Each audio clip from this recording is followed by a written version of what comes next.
बदलनी चाहिए। चाहे मेरे दिल में जले, चाहे तेरे दिल में जले, लेकिन ये शिव शिष्यता की आग जलनी चाहिए, चाहे हम कहीं हो चाहे आप कहीं हो। तो आइए आज के इस समय का कुछ सुंदर उपयोग हम लोग कर ले। इस हॉल में जितने भी लोग उपस्थित हैं, हम लोग जब से आए हैं देखा हमने कि कुछ लोग हलचल में हैं, कुछ लोग सो रहे हैं, थक गए होंगे, और कुछ लोग बस ऐसे इधर उधर देख रहे हैं। लेकिन हम में से कितने लोग इस बात को समझते हैं कि जीवन में कोई भी ऐसा मौका, कोई भी ऐसा समय हमेशा नहीं मिलता। मौका एक बार ही मिलता है। अगर वो समय गुजर गया फिर ये समय दोबारा नहीं मिलेगा।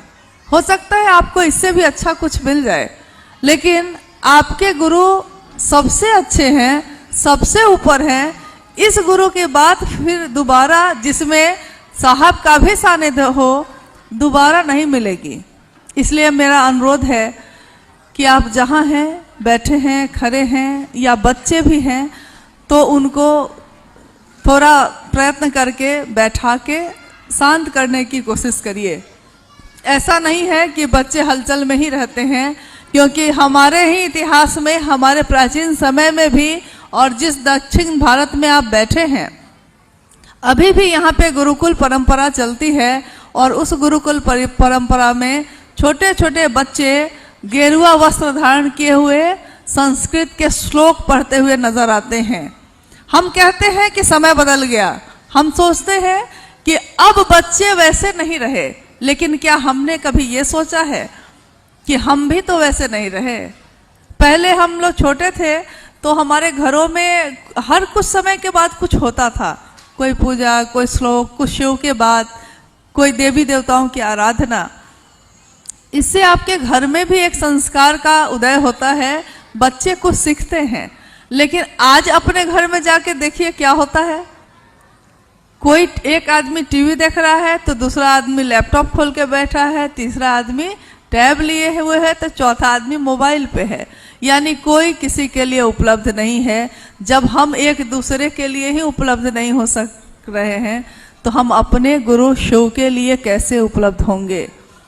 तो थोड़ा हम लोग जागें, थोड़ा अपने मन की थकान को उतारें, क्योंकि कल रात में हम लोग भी लंबी यात्रा करके आए हैं। आप सोचते हैं कि एक दिन की, तो नहीं भाई साहब, हम लोग लंबी यात्रा में लगातार हैं सारे लोग। हम लोग तो फिर भी बहुत कम, साहब खुद जो सुबह जग के लगातार उनकी दिनचर्या चलती है, वो आधी रात में खत्म होती है, और ये सिलसिला बरसों से है। आज भी कहते हैं 70 साल के युवा का दर्शन भी आप कर सकते हैं, क्योंकि आप हम बहुत पीछे हो जाते हैं अगर उम्र इसका पैमाना है।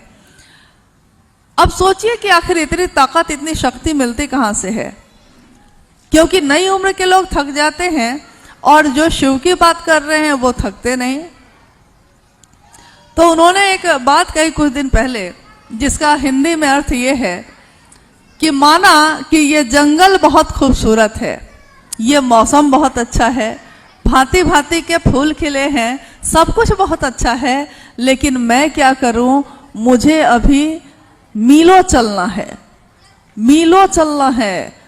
मेरे जीवन में विश्राम का समय नहीं है।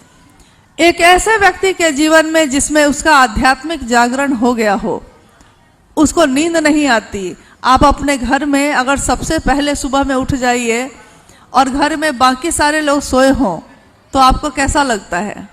आपको लगता है कि मैं जग गया, ये सारे लोग क्यों नहीं जग रहे हैं? सब आप बेचैन होते हैं, मैं जग गई हूं, ये लोग क्यों नहीं जग रहे हैं? यानी एक आदमी नींद से जगता है तब तो उसके अंदर ऐसी बेचैनी होती है, और आध्यात्मिक जगत में अगर उसका मन जग गया है, अगर उसकी चेतना जग गई है, तब उसके जीवन में कैसी बेचैनी होगी। और ये बेचैनी उसको सोने नहीं देती, उसको विश्राम करने नहीं देती, लगातार चलाए रहती है। हम लोग जिस बात के लिए, जिस उद्देश्य के लिए यहाँ एकत्रित हुए हैं,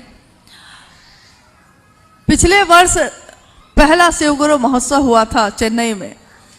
दक्षिण भारत के बारे में कहा जाता है कि ये तो साक्षात शिव की ही भूमि है।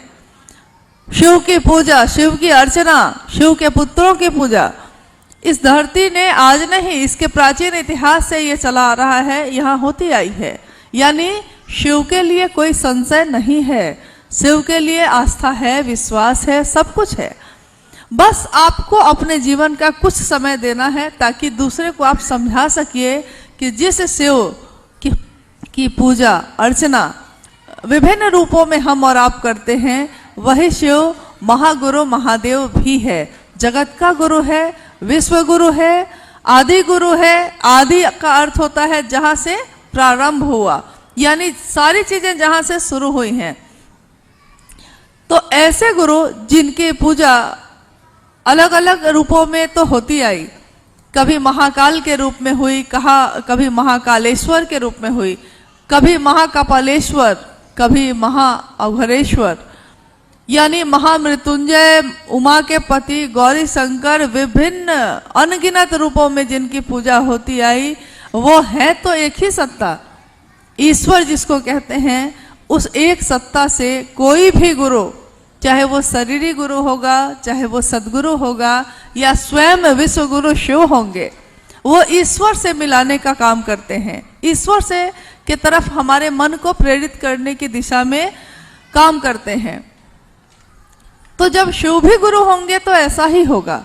वो शिव स्वयं से स्वयं को मिलाने की विधा है जो साहब हरिनानंद जी ने हमारे आपके बीच समझाई है। आज तक में तो हम लोगों ने यही जाना था कि शिव है ईश्वर, लेकिन बहुत दूर है। तो हम लोगों ने हमेशा दूसरों का सहारा लिया, पूजा के लिए, मंत्रों के जप के लिए, आराधना उपासना के लिए, लेकिन हम लोगों ने ये कभी नहीं सोचा कि हमारे आपके जैसे सामान्य से सामान्य लोग अपने घर गृहस्थी के शोरगुल में, बेचैनी में, परेशानी में भी अपने शहर के व्यस्ततम चौक चौराहे पे खड़े होकर भी उस शिव की आराधना में अपने मन को ले जा सकते हैं। यह हमने कभी नहीं सोचा, यह हमारे जीवन में कभी घटित नहीं हुआ, क्योंकि हम लोग सब सोचते थे कि अगर ईश्वर की आराधना करनी है, उपासना करनी है, तो गृहस्थी को छोड़ना पड़ता है, वैराग्य लेना पड़ता है, ब्रह्मचर्य का व्रत लेना पड़ता है, हिमालय की कंदराओं में या ऊंचाइयों में जाकर साधना करनी होती है। लेकिन साहब हरिनानंद जी ने यह समझाया कि इसकी कोई आवश्यकता नहीं है, क्योंकि आपका मन ही उसकी संगत करता है। आप चाहे हिमालय में चले जाइए या अपने घर के गृहस्थ आश्रम में रहिए, आपका मन उस अगर ईश्वर की संगत कर लेगा तो आपके जीवन में वह सारी चीजें उतरती हैं और इसका परिणाम बहुत सुंदर होता है। लोगों को लगा कि ऐसा कैसे हो सकता है, क्योंकि हमारा मन तो शिव पे टिकता ही नहीं है। हम टिकाते हैं, बैठते हैं पूजा पे, साफ सुथरे होके धूप अगरबत्ती फूल लेकर बैठते हैं, लेकिन हमारा मन भाग जाता है। ऊपर से तो दिखता है कि देखिए कितनी श्रद्धा से हाथ जोड़ के आंखें बंद करके भगवान की पूजा कर रहा है कोई, लेकिन वो आदमी जानता है कि उसका मन कितनी देर भगवान पे टिका है, उसका मन नहीं टिकता। अब आइए कि आखिर ये 3 सूत्र जो उन्होंने दिए शिव को गुरु बनाकर, ये 3 सूत्र क्या है? ये 3 सूत्र जिसपे अभी थोड़ी देर पहले अनुभव भी बोल रहे थे, ये 3 सूत्र क्या हैं? क्योंकि कोई भी बड़ा उद्देश्य जब हम अपने मन में संकल्पित करते हैं और उस काम को करने की दिशा में बढ़ते हैं, अगर उस काम को करने का तरीका नहीं आएगा तो उस मंजिल को आप प्राप्त नहीं कर सकेंगे जिसकी दिशा में आप बढ़ रहे हैं। पहला सूत्र जिसमें हम मन ही मन कहते हैं, हे शिव आप मेरे गुरु हैं, मैं आपका शिष्य हूं, मुझ शिष्य पे दया कर दीजिए। हे शिव आप मेरे गुरु हैं।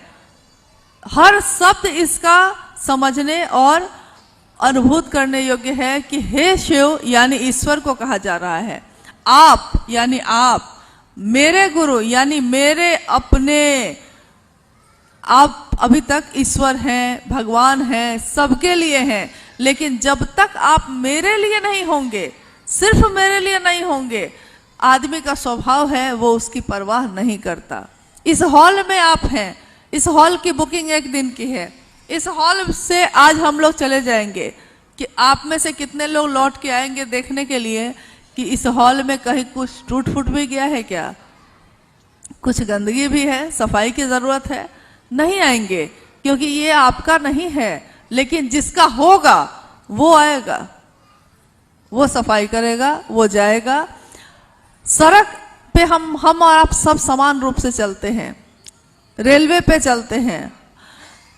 अगर टूट जाती है सड़क, सरकार को कोसते हैं हम, लेकिन क्या हम में से कोई आगे बढ़ता है उसको ठीक करने? क्योंकि वो सबकी है, तो मेरी नहीं है। मेरी सिर्फ नहीं है तो हम परवाह नहीं करते, उसका भी है, उसका भी है, उसका भी है। इस चक्कर में पता चलता है कि वो बेचारा किसी का नहीं है।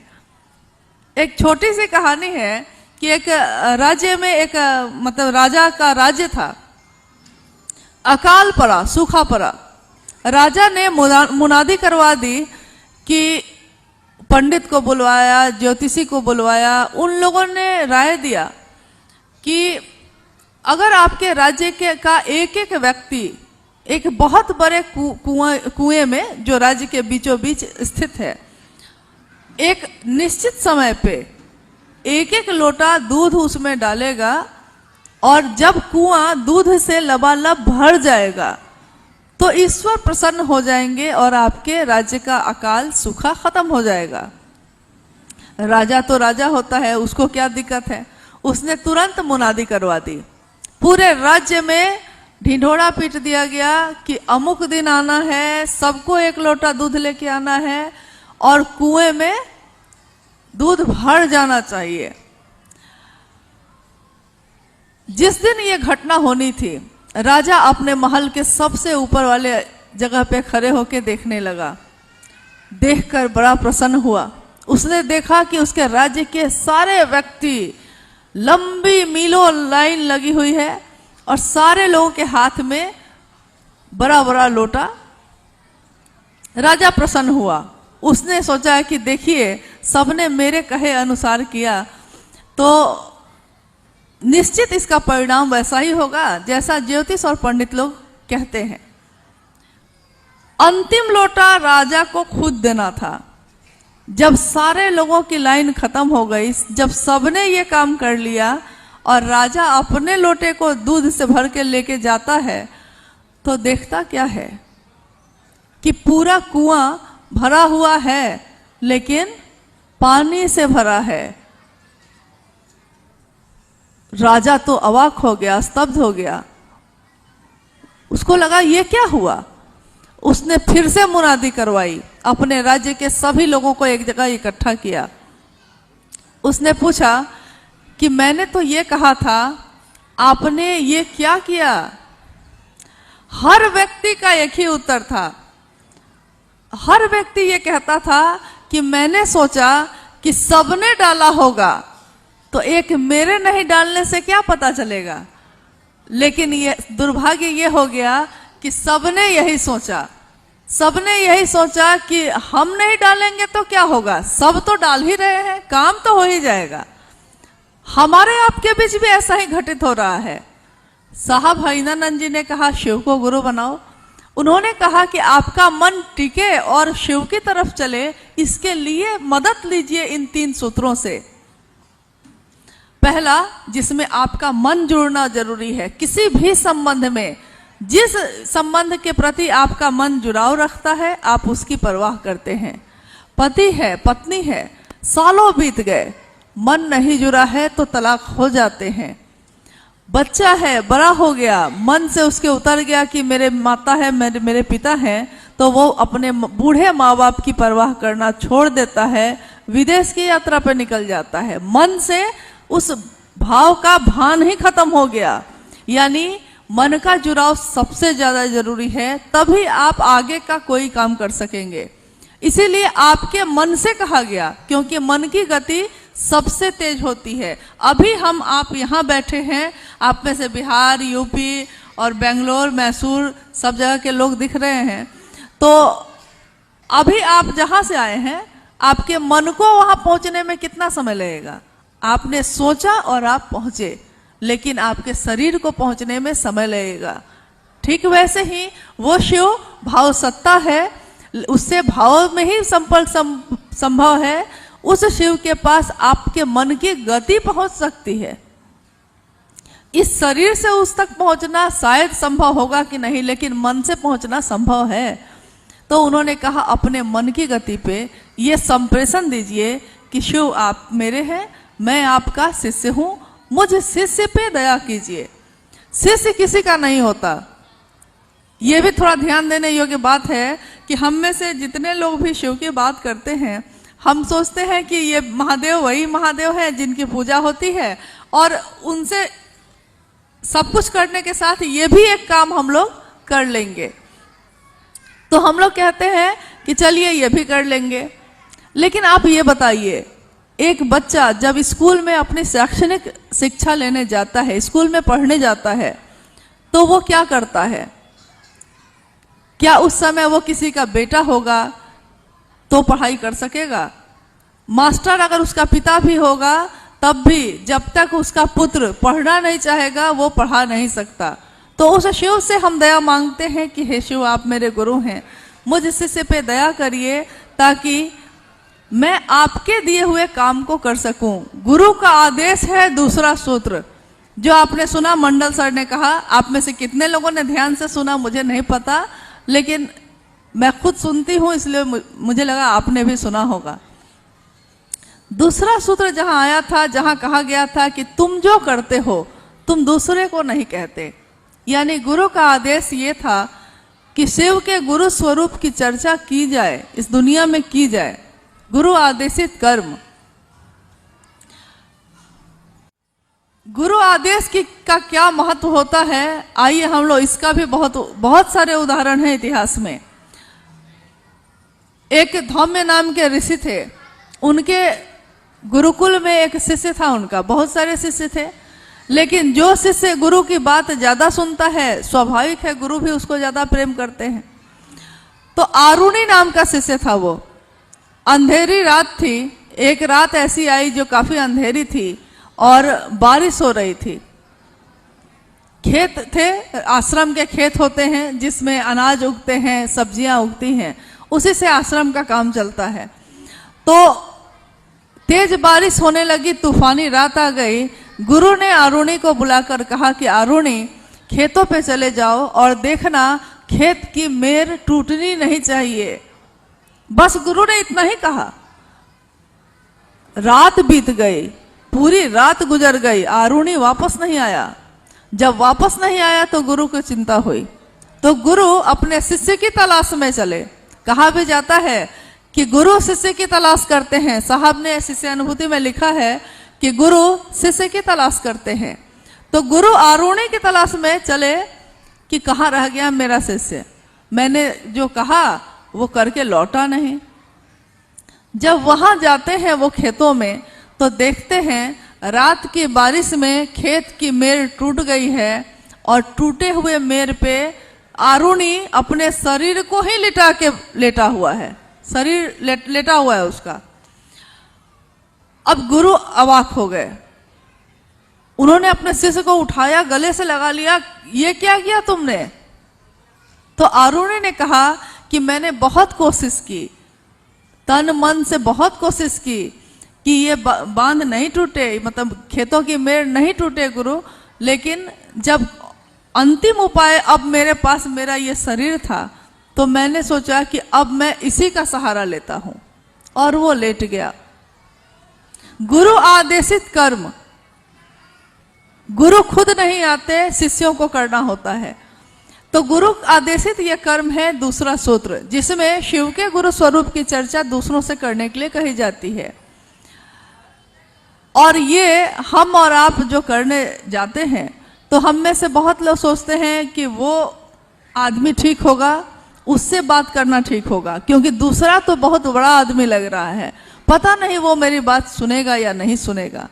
लेकिन हम लोगों ने खुद देखा है, एक कर्नल के यहाँ खाना बनाने वाली महिला, जब उस कर्नल की बेटी बीमार हो गई और वो महिला सोचती थी कि मैं तो इनके यहाँ खाना बनाती हुई तो मेरी बात सुनेंगे ही नहीं, लेकिन उसने साहस करके कर्नल को कहा कि थोड़ा महादेव को गुरु मान के देखिए ना सर, सब डॉक्टर फेल कर रहे हैं, हो सकता है कुछ हो जाए।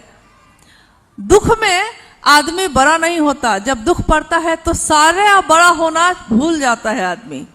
दुख जब पड़ता है तो नंगे पांव शिवलिंग पे जाके माथा पटकते हैं, लेकिन जब शिव सुख में होते हैं तो गाड़ियों से मंदिरों के आगे से गुजर जाते हैं। तो देखिए, दुख आपको अपने असली रूप में ले आता है, जो हम हैं, जो आप हैं। तो उस समय उन्होंने शिव को गुरु माना, और जब इसका बहुत सुंदर रिजल्ट हुआ, तुरंत ही इसका परिणाम आया, उनके मन में विश्वास बढ़ा और वो आगरा से साहब से मिलने रांची आए। आने के बाद उन्होंने अपनी उस मेड को भी लाए जो खाना बनाती थी, और उन्होंने कहा, इसने मुझको शिव का शिष्य बनाया, मैं नहीं जानता था साहब। तो आप नहीं जानते कि आप किसको कहेंगे और कौन आपकी बात मान जाएगा, आप नहीं जानते। आप कभी ये मत सोचिए कि कौन मानेगा कौन नहीं मानेगा। आपके गुरु सबसे बड़े गुरु हैं, आपके गुरु में बहुत ताकत है, हमारे में ताकत नहीं है। एक इंसान में सीमित सामर्थ्य, सीमित शक्तियां होती हैं, लेकिन आपके गुरु सीमित नहीं है, जिनको कहा जाता है ज्ञान के निधि अगम। अब तो कुछ बोलिए, ज्ञान के वो अगम निधि हैं आपके हमारे गुरु। उस गुरु को तीसरे सूत्र में प्रणाम करते हैं हम आप। नमः शिवाय महामंत्र है, महामंत्र से ही प्रणाम कर लेते हैं। प्रणाम भी मन ही करता है, चलिए मंत्र का सहारा ले लेते हैं, लेकिन भाव मन में प्रणाम का होना भी जरूरी है। आपने सोचा है कि शिव चर्चा में कोई कर्मकांड नहीं है, कोई कर्मकांड नहीं है, कुछ भी अलग से कोई प्रक्रिया, कोई क्रिया नहीं है। मात्र ये 2 सूत्र तो आपके मन में ही करने हैं, आप कहीं भी कर सकते हैं। दूसरा सूत्र जो है, पहला और तीसरा सूत्र मन में करना है, दूसरा सूत्र व्यक्ति का व्यक्ति से जुड़ाव करता है। और इससे और भी काफी सारी चीजें होती हैं। हमारे परिवार में, हमारे समाज में जाति, धर्म, लिंग, वर्ण, पुरुष स्त्री का जो भेद है, वो भेद भी खत्म होता है और एक स्वस्थ समाज का निर्माण होता है, जिसमें शिव होते हैं और जो सत्य हैं, जो सुंदर हैं, जो सबको शिव जैसा बना सकते हैं, जो सामर्थ्यवान है, जो आपको हमारे मन को अपनी तरफ खींच कर ले जा सकते हैं। गुलाब के फूल को हम मसल सकते हैं, क्योंकि गुलाब कोमल है, सुंदर है, सुगंधित है। लेकिन क्या आपने कभी कांटों को मसला है? नहीं मसला होगा, क्योंकि कांटों को मसलिएगा तो लहूलुहान कर देगा। ठीक वैसे ही शिव गुरु के रूप में गुलाब की तरह ही हैं, सुगंधित हैं, पुष्पित हैं, और मसलिए तब भी सुगंध देते हैं, तोड़िए तब भी सुगंध देते हैं, पैरों में छोड़ दीजिए तब भी सुगंध देते हैं। शिव सुगंध के सिवा कुछ नहीं देते। हमारे आपके जीवन में जो शिव गुरु बने हैं, हम सब अपने गुरु पे थोड़ा अभिमान करें, क्योंकि अभी तक हम लोगों ने सब पे अभिमान किया। मेरे पास गाड़ी है तो अभिमान है, मेरे पास बड़ा घर है तो अभिमान है, मेरे पास बड़ी दुकान है तो अभिमान है, लेकिन मेरे पास सबसे बड़ा गुरु है।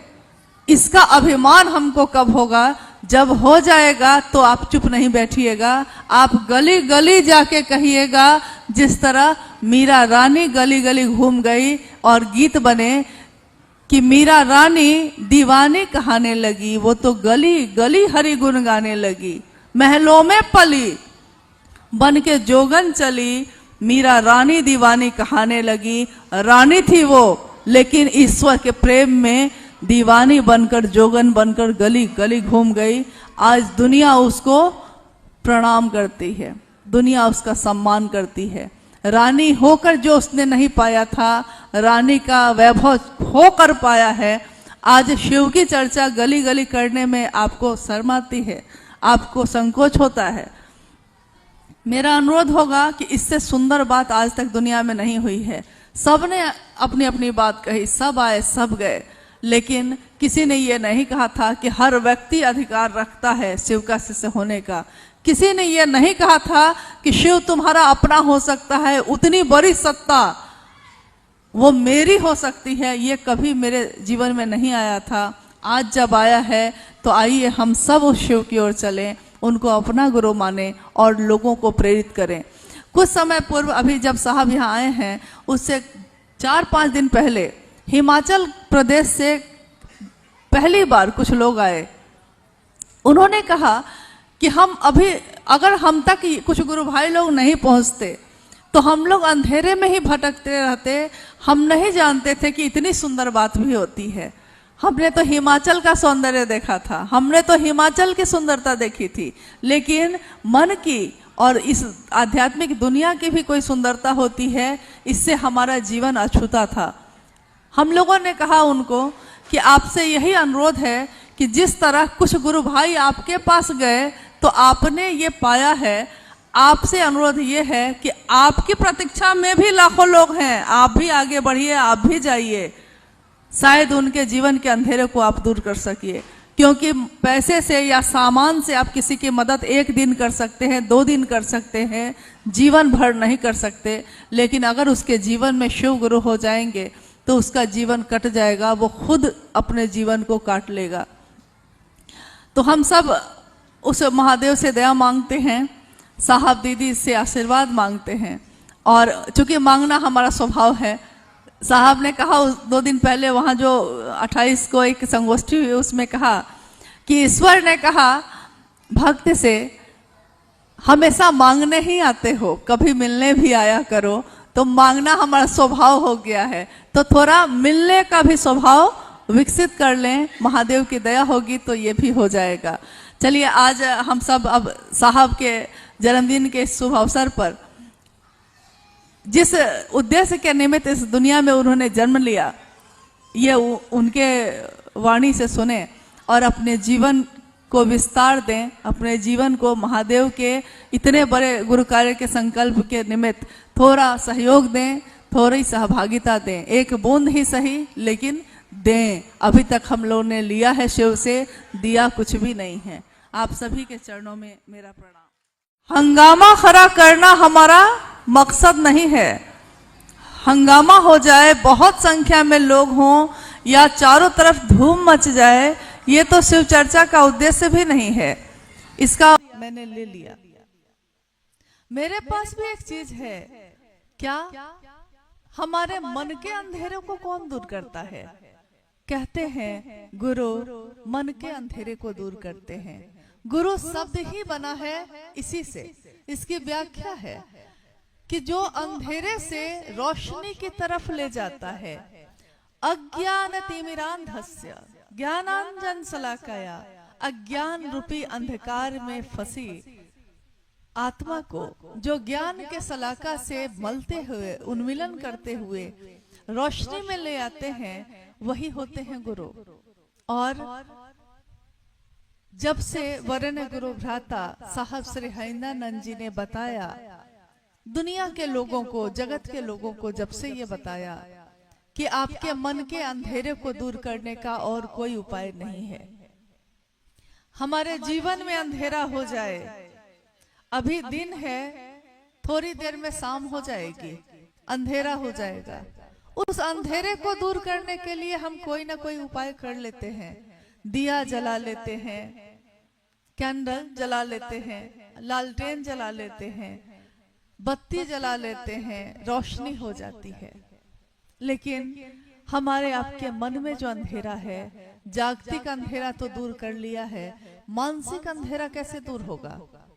और आज जिस काल खंड में हम आप रहते हैं, उसमें कोई शरीरधारी हमारे इस मन के अंधेरे को दूर कर सकेगा? ये संभव नहीं लगता। कुछ हद तक करता है, लेकिन उसके बाद उसकी सीमा भी खत्म हो जाती है, वो भी शिव से लेकर ही देता है। तो हम क्यों नहीं जो सबसे ज्यादा अपने हैं, जो सबसे ज्यादा सत्य हैं, जो सबसे ज्यादा सुंदर है, हम उनको अपना गुरु बना ले। आज से नहीं, सदियों से हम गाते हैं, सत्यम शिवम सुंदरम। तुम सत्य हो, तुम सुंदर हो, तुम शिव हो। शिव मतलब जो करुणावतारम है, शिव मतलब जो महामृत्युंजय है, जो महाकाल है, जो कालों के काल हैं, महायोगेश्वर है। योग भी वहीं से निश्चित हुई है।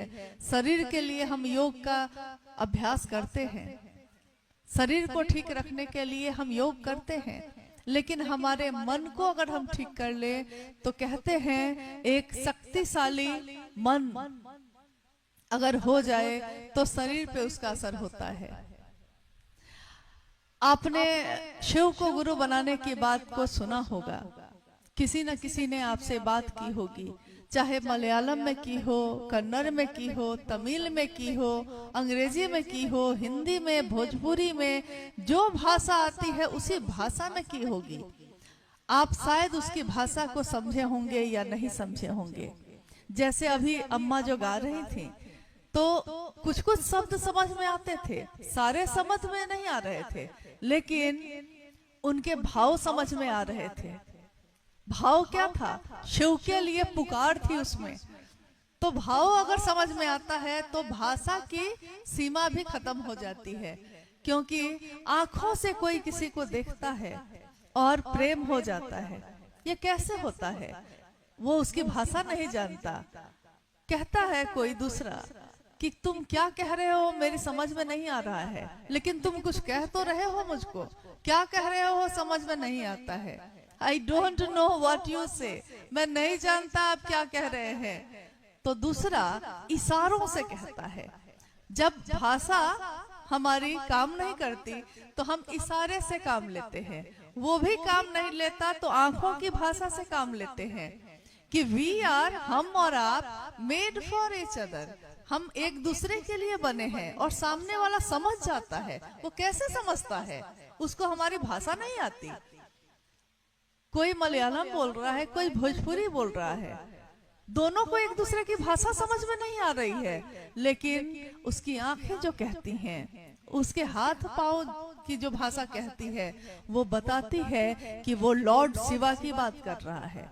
लॉर्ड शिवा, जिनका नाम लेते ही हम अपने चप्पल जूते को खोलकर हाथ जोड़कर खड़े हो जाते हैं और हमारा मन झुक जाता है उनके लिए, क्योंकि वो देवों के देव महादेव हैं। लेकिन अभी अनुभया ने सही कहा, हम संपत्ति मांग सकते हैं उनसे, ईश्वर के रूप में वो हमारे मनोकामनाओं की पूर्ति करते हैं। हम मनोकामनाओं की पूर्ति पा सकते हैं उनसे, लेकिन वो लेकर ही हम क्या करेंगे जिसको संभालने का ज्ञान ही नहीं हमको। हम संपत्ति ले सकते हैं अपने पिता की, लेकिन अगर संपत्ति को संभालने का ज्ञान नहीं हो तो वो संपत्ति मेरे किस काम की। कहते हैं माँ बाप एक दिन अपने बच्चों को खेत बांट कर दे देते हैं। खेत बांट कर दिया जा सकता है, लेकिन खेती करने ही नहीं आए। खेत है मेरे पास, कैसे किया जाता है, फार्मिंग कैसे की जाती है, अगर यही नहीं पता है तो हम उस खेत को लेकर करेंगे क्या। पैसे का मूल्य है, पैसे से बेच सकते हैं आप, लेकिन अनाज नहीं उगा सकते, पेट की भूख नहीं खत्म कर सकते आप, क्योंकि ज्ञान नहीं है। मनुष्य ही एक ऐसा है जीव जिसको ज्ञान की जरूरत होती है।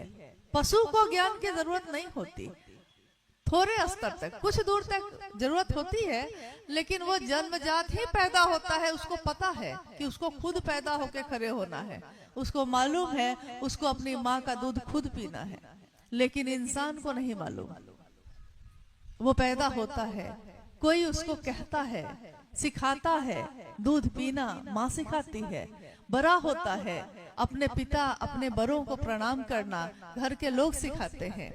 यानी हर वो बात जो बच्चा जब पैदा होता है तो हम उसको सिखाते हैं, लेकिन हम भूल जाते हैं कि सारी चीजें तो हमने जमाने की सिखा दी, लेकिन जिस दिन वो अकेला होगा एक दिन हम उसका साथ छोड़ देंगे। जिस दिन वो अकेला होगा उसके मन को सहारा कौन देगा, क्योंकि कोई रिश्ता ऐसा नहीं है जो जीवन भर हमारे साथ चलेगा। कौन सा ऐसा रिश्ता है जो उसके मन को उस समय भी संबल देगा, सहारा देगा। महादेव मेरे गुरु शिव हैं, मेरे गुरु हैं वो, और भगवान भी है, दोनों हैं। कोई मेरा पिता भी है और मेरा शिक्षक भी है, दोनों है।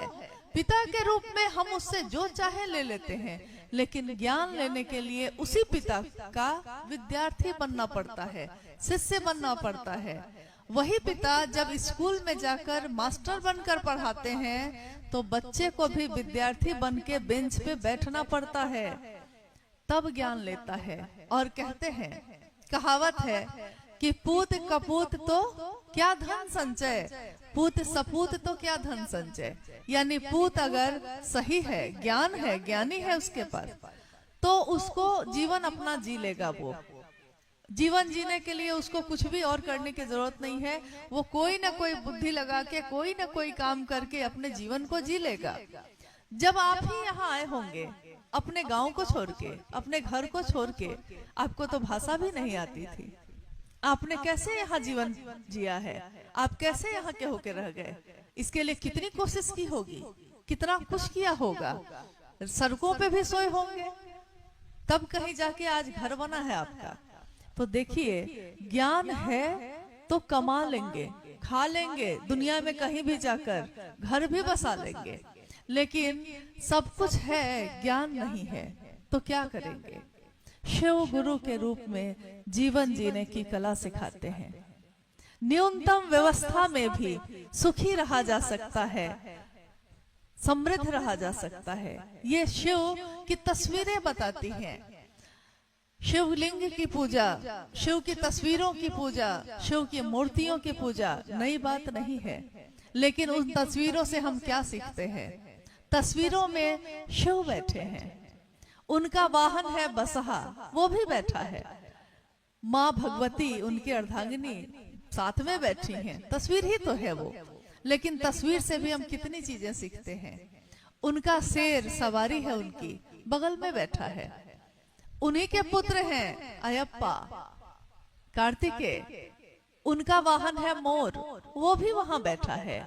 शिव के गले में सांप है, नागराज उनके गले में है, वो भी शांति से बैठा है। और गणेश का वाहन है चूहा, वो भी शांति से बैठा है। ये सारे वाहन जो हैं इन शक्तियों के, इन सत्ताओं के, वो सब एक दूसरे को खाने वाले हैं।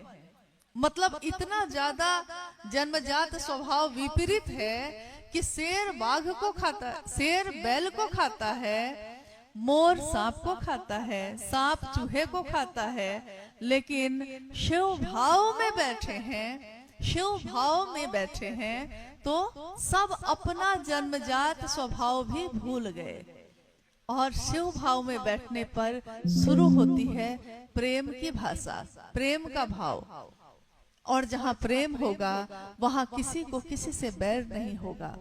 शिव शिष्यता की ये धारा जो मूल धारा है, मूल धारा मैंने इसलिए कहा क्योंकि बहुत मुख्य नदी कोई बहती है, उससे बहुत पतली पतली धाराएं भी निकलती हैं, लेकिन वो पतली धाराएं कुछ दूर पे जाके खत्म हो जाती हैं। मूल धारा चलती ही रहती है, बढ़ती ही रहती है। रास्ते की गंदगियां भी उसमें शामिल होती हैं, तब भी रास्ते में चट्टान भी खड़े होते हैं, तब भी, क्योंकि रास्ते में कितने जगह पे पहाड़ हैं, चट्टान है, झरने उस पर से गिर रहे हैं, निर्झर लगातार चट्टानों से टकरा के गिर रहे हैं। रास्ता बना लेते हैं वो। जो चलना चाहता है, जो जीना चाहता है, वो अपने जीवन को चलाने के लिए जगह बना लेता है, रास्ता बना लेता है। चलने वाले सीढ़ियों को भी नहीं चलना है, जिसको सीढ़ी को भी पहाड़ समझकर बैठा रह जाता है, और जिसको चलना होता है वो पहाड़ को भी सीढ़ियां बना लेता है। ये वाणी है साहब श्री हरिनानंद जी की। उन्होंने कहा कि मेरे जीवन में कितनी बाधाएं आई, मैंने जब शिव को गुरु बनाया कोई मेरा साथ देने वाला नहीं था, लेकिन मैं अवरोधों को ही आरोहण बनाता रहा। अवरोध मतलब समस्याएं, तकलीफ, दुख, दर्द, पीड़ा हर जगह हमको रोकती है, मेरे जीवन के बहने को रोकती है, लेकिन मेरे गुरु शिव की दया से हम उस सब से गुजरते हुए आगे बढ़ जाते हैं। तो वही साहब ने कहा, मैं अवरोधों को ही आरोहण बनाता रहा। मतलब चट्टान है रोकने के लिए, लेकिन मैं उन चट्टानों पे ही चढ़ चढ़ कर उस पार उतरता रहा, अपने जीवन में अपने गुरु शिव के सहारे, उनके संबल पे। यही बात उन्होंने कही कि जब सबसे सुंदर गुरु हमारे पास उपलब्ध है, क्यों नहीं दुनिया के लोग उसको अपना गुरु बनाते हैं। गुरु, सदगुरु, जगत गुरु, 3 श्रेणियां हैं, लेकिन जिस दिन संसार में गुरु शब्द के साथ 3 श्रेणियां लगी हैं। गुरु तीनों में लगा है, गुरु में भी गुरु है, सदगुरु के साथ भी गुरु लगा है, जगत गुरु के साथ भी गुरु लगा है, लेकिन श्रेणियां बदल जाती हैं। गुरु साधना से, कर्म से, स्पर्श से, अपनी वाणी से हमको आपको अपने पास बैठाकर, शरीरधारी कोई है तो कुछ दूर तक ले जाता है, कुछ दूर तक। ये कर्म करोगे, शिवलिंग पे जल चढ़ाओगे, इस मंत्र का जप करोगे, ब्रह्मचर्य व्रत रखोगे, तो ये चीजें हो जाएंगी। ऐसी बहुत सारी चीजें गुरु करवाते हैं अपने शिष्यों से, और एक दूरी तक वो भी लेकर जाते हैं। अगर सही गुरु मिल गया तो सदगुरु श्रेणी में भी अपनी दया से वो शिव के पास पहुंचा सकते हैं हमको आपको, लेकिन उनकी भी शर्त उसके मन को सहारा, एक सीमा तक ही उनकी शक्ति, क्योंकि कोई रिश्ता ऐसा नहीं एक है सीमा जो जीवन भर हमारे अपनी दया से वो सीधे शिव के पास हमको लेके जा सकते हैं, शरीरधारी ही, अगर कोई सही सदगुरु मिल गया है तो। लेकिन विशेष शर्तों के अधीन आए हुए। शर्त क्या होती है? जैसे मांसाहार छोड़ के आना होगा, प्याज लहसुन छोड़ के आना होगा, ब्रह्मचारी बन के आना होगा, मंत्र का जप करना होगा, इतने करोड़ मंत्रों का जप करना होगा, आदि आदि इत्यादि कितनी चीजें। यानी वहां भी एक सीमा के बाद उनकी पसंद और नापसंद के अनुसार ही जो आएगा उसी को वो शिव तक लेकर जा सकते हैं। लेकिन जब जैसे ही हम कहते हैं जगत गुरु शिव, विश्व गुरु, आदि गुरु, जैसे ही हम ये शब्द कहते हैं तो सीधे हमारा मन जाता है शिव के शरण में, और शिव के पास कोई वर्जना नहीं, कोई बंधन नहीं, कोई बाध्यता नहीं है, क्योंकि शिव मात्र अपनी दया से सीधे शिव बना सकते हैं। जैसी भी जीवात्मा है, हम अधम है, हम पापी हैं अगर, तब भी, और हम बहुत पवित्र आत्मा है तब भी, शिव के पास कोई वर्जना नहीं है, कोई बाध्यता नहीं है। हम अपने जीवन को जीने के लिए साधारण सामान्य इंसान हैं हम लोग, हमसे गलतियां होती हैं, हमसे कुछ भूल होती है, लेकिन शिव उन भूलों को भी सुधार कर हमको गले से लगाते हैं। और हमारे आपके जैसे लोगों के मन में, जहां हमारा मन समझ सकता है, जितना समझ सकता है, उस मन के स्तर तक आकर ज्ञान देने की जिम्मेवारी वहन करते हैं। तो हम क्यों नहीं सीधे उस शिव को ही अपना गुरु बनाते हैं। और शिव को गुरु बनाने के लिए बहुत बड़ी लंबी चौड़ी प्रक्रिया नहीं है, मात्र ये 3 सूत्र जो अभी गौरी जी ने बताया, मात्र ये 3 सूत्र। मन ही मन अपने गुरु शिव से दया की याचना करना। कहते हैं, साहब ने कहा कि गुरु से दया मांगना भक्ति की अभिव्यक्ति है। भक्त कहते हैं हम किसी को, कोई भक्त है। सामान्य बोलचाल की भाषा में भी हम ये बोल देते हैं, लेकिन हम ये नहीं समझते कि भक्त क्या होता है। कोई विचारों में खरा है, उसके विचार जब गहरे होते हैं तो भाव बनते हैं, भाव भी जब गहरे होते हैं तो प्रेम बनता है, प्रेम भी जब गहरा होता है और प्रेम का चरमोत्कर्ष होता है, उसको कहते हैं भक्ति। बहुत कठिन है ये भक्ति, इतना आसान नहीं है जितना सुनने में लगता है।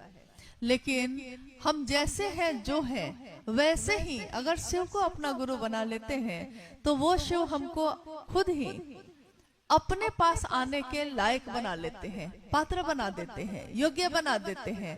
हम में योग्यता नहीं है, लेकिन वो जहां से योग्यता शुरू ही होती है। हम में कुछ नहीं है, हम अधम हैं, हम पतित हैं, लेकिन वो महादेव पावन है।